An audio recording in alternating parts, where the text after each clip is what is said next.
समग्र मांग में पूर्ण रोजगार, आपको रोजगार संतुलन बताएंगे।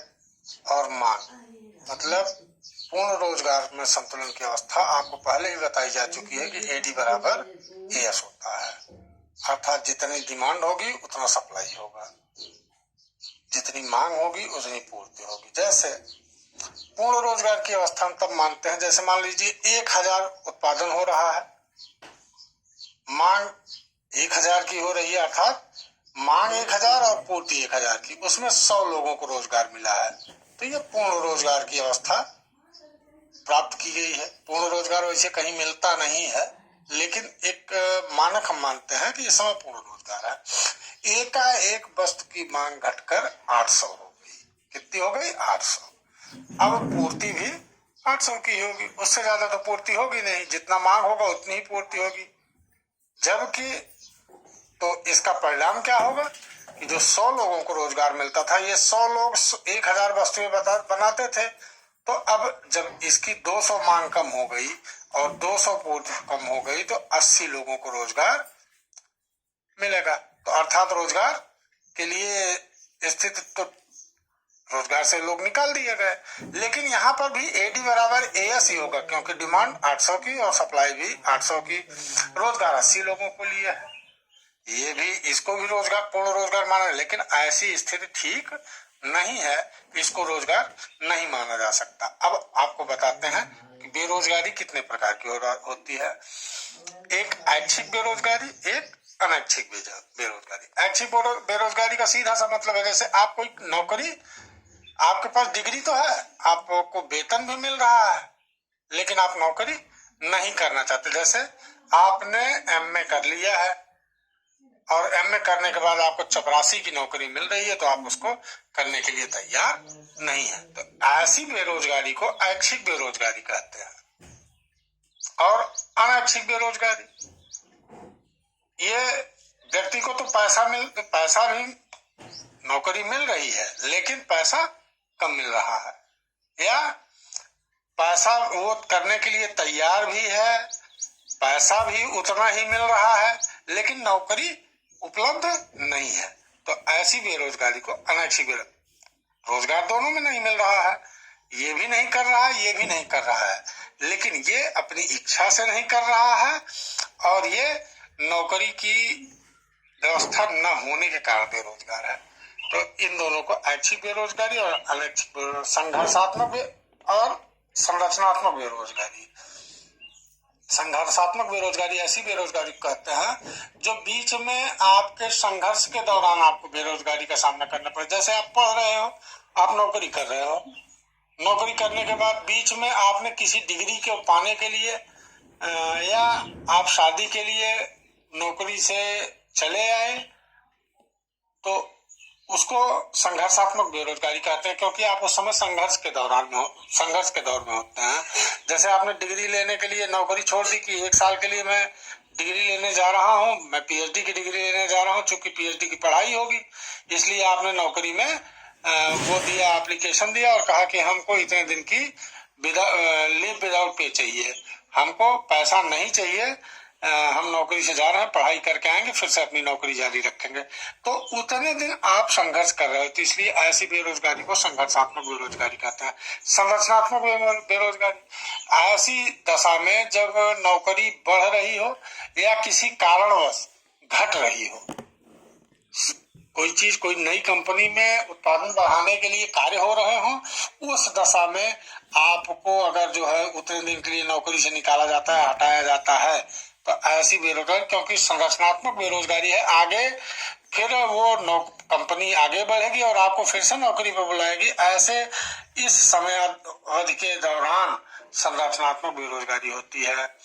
बेरोजगारी की प्राकृतिक दर, जब प्राकृतिक कारणों से बेरोजगारी बढ़ती है या घटती है, जैसे अभी कोरोना महामारी के चलते सभी लोग घर वापस आ रहे हैं, तो ऐसी बेरोजगारी को क्या कहेंगे?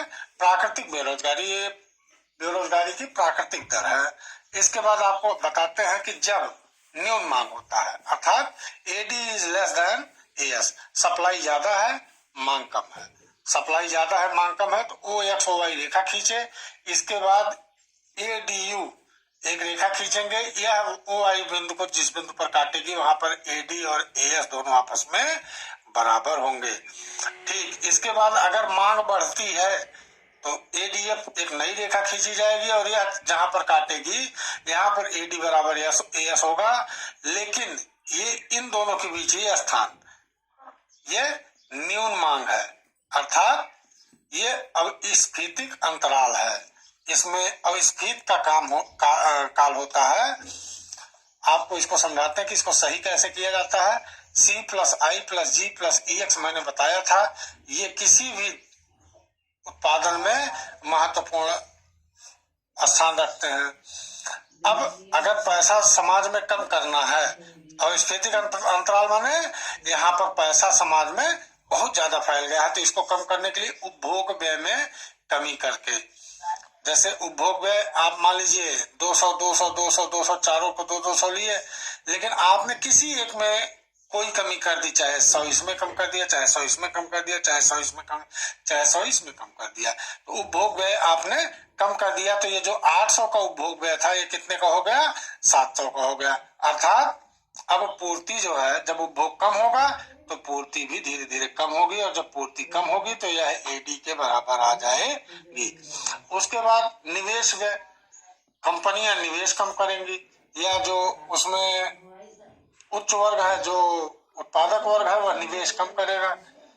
इसी में से कोई एक चीज की, मतलब ये वर्ग पहले इसने कम किया, अब इसने कम कर दिया, निवेश कम कर दिया, तो जब उत्पादन ही कम होगा तो सप्लाई उतना हो नहीं पाएगी, और सप्लाई उतना हो नहीं पाएगी तो डिमांड के बराबर होगी। सरकारी में गवर्नमेंट सेक्टर ने जो 200 लगाया, इसमें से अगर 100 कम कर दिया, इसने भी ये चाहे यही अपना पल्ला हटा दिया, तो एएस कम हो जाएगा, सप्लाई कम हो जाएगी। विदेशी व्यय और आय, आई प्लस एम, अर्थात जो विदेशों से है, यह आई और एम में कमी करके, अर्थात आयात और निर्यात में कमी करके भी इस ढांचे को ठीक किया जा सकता है। और सबसे महत्वपूर्ण है टैक्स में वृद्धि। जब देख रही है कि लोग ज्यादा सप्लाई हो रही है और मांग कम हो रही है, तो टैक्स क्या कर देगा, कम कर देगा। टैक्स क्या करेगा, टैक्स में वृद्धि कर देगा। जब सरकार टैक्स में वृद्धि कर देगी तो लोग बचत कम कर पाएंगे, और बचत कम कर पाएंगे तो मांग जो है अपने आप बढ़ जाएगी। इसके बाद आता है मांग आधिक्य। अभी तक मैंने बताया कि एडी कम है और एएस ज्यादा है। अच्छा मान लीजिए एडी ज्यादा है और एएस कम है, तब क्या होगा, ठीक वही स्थिति C प्लस आई प्लस जी प्लस एम, इसी को करेंगे।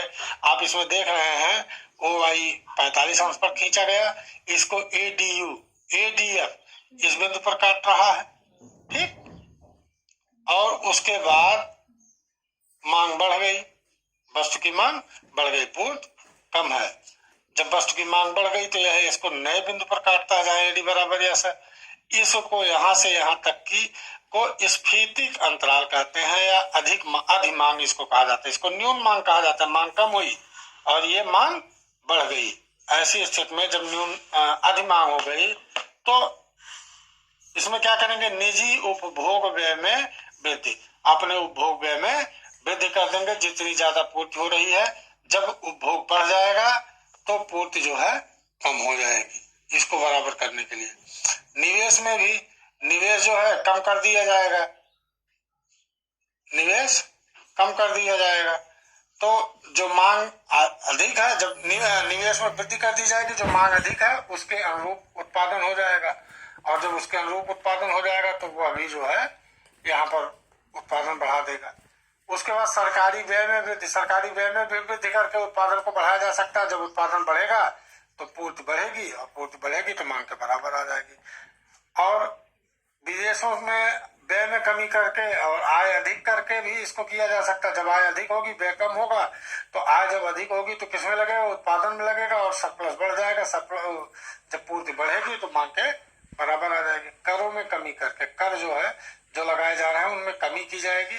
लोगों से टैक्स कम लिया जाएगा, लोगों से टैक्स कम लिया जाएगा तो सेविंग ज्यादा होगी, और जब सेविंग ज्यादा होगी तो पूर्ति ज्यादा उत्पादन किया जाएगा, और उत्पादन किया जाएगा तो जब पूर्ति बढ़ेगी तो यह एडी के बराबर हो जाएगी। मांग अधिक न्यून मांग में सुधार कैसे किया जाता है, आपको बताया कि राजकोषीय नीति, बजट पॉलिसी, इसमें टैक्स बढ़ाकर और हेल्थ एजुकेशन पर व्यय अधिक करके। जैसे अगर मूल्य को कम करना है तो टैक्स बढ़ा दिए, न्यून मांग है तो टैक्स बढ़ा दिए, और हेल्थ एजुकेशन पर व्यय कम कर दिए। अधिक मांग करवानी है तो टैक्स को घटा दिए, और हेल्थ और एजुकेशन इत्यादि पर जो उत्पादन के क्षेत्र हैं उसमें व्यय बढ़ा दिया गया, तो ये इससे प्राप्त हो जाएगी। अब आपको बताते हैं कि सरकारी व्यय बढ़ा करके राजकोषीय नीति को, अगर अधिक है तो सरकारी व्यय कम कर देंगे, अगर न्यून मांग है सरकारी व्यय बढ़ा देंगे। कर में सुधार करके, अगर अधिक है तो करों में कमी कर देंगे, और अगर न्यून है तो करों में वृद्धि कर देंगे। आरबीआई से उधार मांगकर, रिजर्व बैंक ऑफ इंडिया से उधार मांगकर भी इस स्थिति को ठीक किया जा सकता है। अब मौद्रिक नीति आपको पहले ही बता चुके हैं, इसी चैप्टर में पिछले वीडियो में बताए हैं कि मौद्रिक नीति से सरकार जो है या बैंक या देश कैसे जो है अर्थव्यवस्था को सुधार करती है। तो बैंक दर है, आपको पहले बताया कि आरबीआई लोन ज्यादा रेट पर कमर्शियल बैंक को देगी, कमर्शियल बैंक पब्लिक को और ज्यादा लोन, महंगे पे लोन देंगे। तो जब महंगे पर लोन मिलेगी तो इसको न्यून मांग कम होगी, और जब पैसा प्रसारित करना होगा तो यह कम रेट पर इनको बैंक देगी, और ये भी जो है इनको कम रेट पर, कम दर पर देंगे। इस प्रकार से इस स्थिति को सुधारा जा सकता है। खुले बाजार की क्रिया आपको बताया, नगद आरक्षित अनुपात, CRR, SLR और लोन की स्थिति मैंने आपको पिछले उसमें बताया है वीडियो में। सीमांत आवश्यकता, हाँ एक चीज इसमें आती है, ज्यादा नैतिक दबाव अर्थात यह आरबीआई इन बैंकों पर जो कमर्शियल बैंक के हैं इन पर नैतिक दबाव दे करके, इनसे कह करके इस स्थिति को सुधारने में सहयोग मांगती है। धन्यवाद। अब अगले पाठ में पाठ 5 पढ़ाया